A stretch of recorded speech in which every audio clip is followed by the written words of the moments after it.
갑자기 이게 뭐냐고요? 저희 회사의 면접 문제입니다. 근데 저희 회사가 구글이었으면 와 역시 구글은 질문하는 게 달라 라고 생각하지 않았을까요? 오늘은 이 면접 문제를 통한 저의 노하우를 공유하려고 합니다.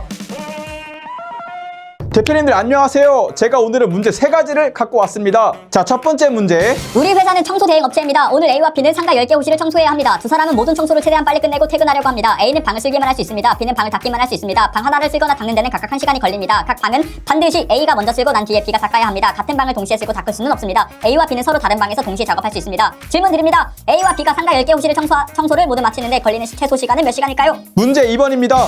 A와 B는 오늘도 상가 10개 호실을 청소해야 합니다. 두 사람은 청소가 끝나는 시간에 맞춰 택시를 불러 퇴근하려고 합니다. A는 방을 쓸기만 할 수 있습니다. B는 방을 닫기만 할 수 있습니다. 각 방은 반드시 A가 먼저 쓸고 난 뒤에 B가 닦아야 합니다. 같은 방을 동시에 쓸고 닦을 수는 없습니다. A와 B는 서로 다른 방에서 동시에 작업할 수 있습니다. 방을 청소하는 순서는 자유롭게 정할 수 있습니다. B는 물걸레 청소기를 사용하며 방 하나를 닦는데 항상 60분이 걸립니다. A는 손 빗자루를 사용합니다. A는 방을 하나씩 쓸 때마다 힘이 들어 작업 시간이 10분씩 늘어납니다. 첫 번째로 쓸방 60분, 두 번째로 쓸방 70분, 세 번째로 쓸방 80분, 이후에도 같은 방식으로 10분씩 증가합니다. 자, 질문 드립니다. 청소를 시작한 시점으로부터 몇 시간 몇 분 뒤에 택시를 오라고 해야 모든 청소를 마치고 바로 퇴근할 수 있을까요? 문제 3번 드립니다. A와 B는 상가 4개 호실을 청소해야 합니다. A는 방을 쓸기만 할 수 있습니다. B는 물걸레 청소기로 방을 닦기만 할 수 있습니다. 방 하나를 쓸거나 닦는 데는 각각 1시간이 걸립니다. 각 방은 반드시 A가 먼저 쓸고 난 뒤에 B가 닦아야 합니다. 같은 방을 동시에 쓸고 닦을 수는 없습니다. A와 B는 서로 다른 방에서 동시에 작업할 수 있습니다. B가 사용하는 물걸레 청소기는 완전히 충전된 상태에서 최대 3개 방을 닦을 수 있습니다. 방 하나를 닦을 수 있는 배터리 용량을 충전하는 데는 2시간이 걸립니다. 모든 방을 닦은 이후에는 청소기를 다시 충전하지 않고 바로 퇴근할 수 있습니다. 자, 질문 드립니다. A와 B가 상가 4개 호실을 청소를 모두 마치고 퇴근하기까지 걸리는 최소 시간은 몇 시간일까요? 갑자기 이게 뭐냐고요? 저희 회사의 면접 문제입니다. 직원들과 일을 하면서 저랑 맞는 사람들과 맞지 않는 사람들을 많이 봤습니다. 저는 이 문제를 통해서 해당되는 면접자의 커뮤니케이션 능력과 질문을 할 수 있는 능력을 봅니다. 오늘은 이 면접 문제를 통한 저의 노하우를 공유하려고 합니다. 렛츠고! 제가 이 문제를 줄 때요, 처음부터 3개 문제를 주는 게 아니고 첫 번째 문제부터 줍니다. 그러면 첫 번째 문제부터 한번 풀어보세요. 삐빅. 이제 여러분들께서 문제를 풀었잖아요. 그러면 제가 이제 질문을 합니다. 여러분들 말이 정답이고 다른 사람들이 틀렸다고 하면은 그 답은 무엇이고 그 사람들은 왜 틀렸을 것 같은지 저한테 설명 좀 해주실 수 있나요? 라고 질문을 합니다. 70%가 넘는 분들은 이거 딱 봐도 11시간인데요? 근데 이걸 왜 틀렸는지 이해를 할 수가 없어요. 라고 말해주는 분들이 있어요. 근데 반면에 어떤 분들은 정답은 11시간이라고 생각하는데 다른 사람들이 틀렸다면은 10시간이라고 틀렸을 것 같다. 왜냐하면은 쓸거나 닦는 거를 이제 동시에 계산을 못했던 것 같다. 이렇게 말해주는 분들이 있습니다. 그러면은 제가 여기서 보는 건요, 문제 1번에 대해서 정답을 맞추는가 못 맞추는가도 봤지만 같이 저희가 일을 하는 사이에서는요, 각각 전공이 서로 다르고 사용하는 용어가 달라요. 그러면 같은 프로젝트를 한다고 했을 때 내가 아는 전공 지식을 막 뽐내는 사람들이 있어요. 어렵게 말하면서.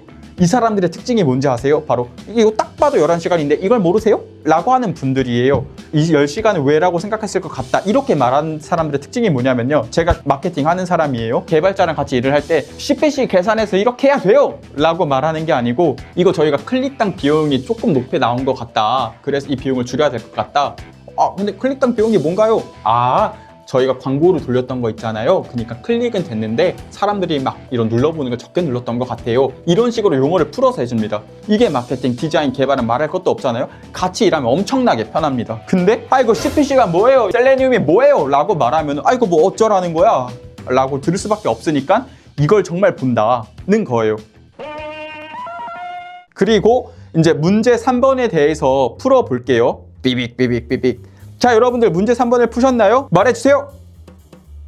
여기서 정답이 크게 4가지가 나올 수가 있죠. 뭐 4시간이다, 6시간이다, 7시간이다, 11시간 등이다요. 근데 제가 여기서 보는 거는 바로 그겁니다. 제가 면접을 볼 때 무조건 편하게 도중에 이해가 안 되면 질문을 해달라고 해요. 이 질문을 하라 의미가 뭐냐면은 문제가 정확하지 않습니다. 전제를 깔아야만 문제를 풀 수 있던가 질문을 해서 전제를 충족해야만 문제를 풀 수가 있습니다. 그래서 면접 보는 분들이 저한테 질문을 하는가를 보는 거예요. 어떤 질문이냐면은 바로 초기에 물걸레 청소기가 충전이 다 되어 있나요? 라는 질문이긴 해요. 근데 이렇게 질문을 해주는 사람들의 특징이 뭐다? 같이 일을 하잖아요. 이제 상사가 대표가 말했을 때 1부터 100까지 명확하게 아는 지시가 있을 수도 있습니다. 근데 도중에 막히건 헷갈리는 게 있으면 먼저 적극적으로 질문을 해준다는 거죠. 물론 전제를 깔고 대답해주는 분들도 있으세요. 예를 들어서 저는 배터리 완충이 몇 시간이다. 그리고 부분 충전이 가능하다고 가정을 했고 다음과 같이 일을 했다 라고 하면 정말 똑소리 나게 일하는 경우인 것 같기는 한데, 근데 여기서 전제도 깔았다고 설명하지도 않는데 정답을 말해주는 사람이 있습니다. 당연히 그분의 시야에서, 그분의 사고방식에선 정답이 맞을 수도 있겠죠. 근데 저는 좋아하진 않아요. 왜 좋아하지 않냐면요, 그거 말고 수많은 경우의 수가 있거든요. 같이 일을 한다고 하더라도 그럼 전혀 고려 요소를 안 한 거죠. 운 좋아서 때려 맞췄다. 근데 다음에 똑같은 일이 일어난다면 그 사람은 과연 어떻게 될까? 이런 저는 생각을 합니다. 그래서 문제 3번에서 제가 보는 거는 질문하는가 질문하지 않는가, 전제를 깔고 고려를 하는가 고려하지 않는가, 이것을 봅니다.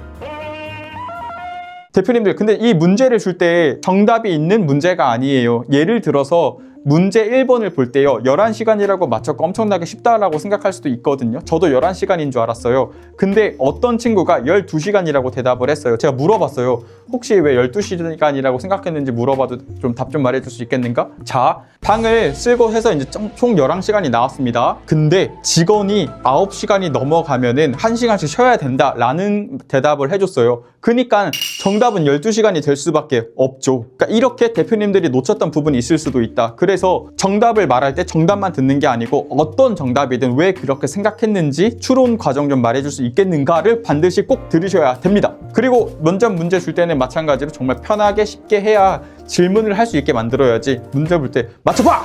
왜 몰라? 왜 질문을 하세요? 이런 뭐 강압적인 분위기 하면은 누가 질문을 어떻게 하겠어요? 저는 뭐다? 문제 하다가 진짜 편하게 말해달라. 이상한 거 있으면은 정말 이렇게 말을 하죠. 사실 제가 못하고 같이 들어간 친구한테 너가 이쁘게 말 좀 잘해줘 라고 말을 합니다. 뭔 말할? 오케이! 이 문제를 만들었던 이유가 무엇이냐면요, 어떤 사람들이랑 나는 도대체 일을 하고 싶은가를 생각을 했습니다. 그래서 나랑 맞는 사람은 뭐지? 아니면 나랑 맞지 않는 사람들의 도대체 문제가 뭐지? 라고 생각을 해서 다음과 같은 문제를 만들었던 거예요. 이제 보통 대표님들이 저한테 많이 하소연을 하는 경우도 있습니다. 우리 직원 어떡하냐, 스트레스 받는다. 그럼 제가 그분들한테 이 문제를 내보라고 그래요. 문제 1번이라고 하더라도. 그러면 그 땡땡 대표님 때문에 스트레스 받았던 그 직원한테 문제를 내보면 대부분 1번을 맞추지 못한다고 합니다. 그 대표님들 이후에는 새로운 사람들을 뽑을 때 저희 문제를 다 차용해서 하시더라고요. 자, 여러분들 저희 회사 질문 문제 어땠어요? 걔 별로네 라고 생각할 수도 있겠죠. 근데 저희 회사가 구글이었으면 와, 역시 구글은 질문하는 게 달라 라고 생각하지 않았을까요? 그럼 끝!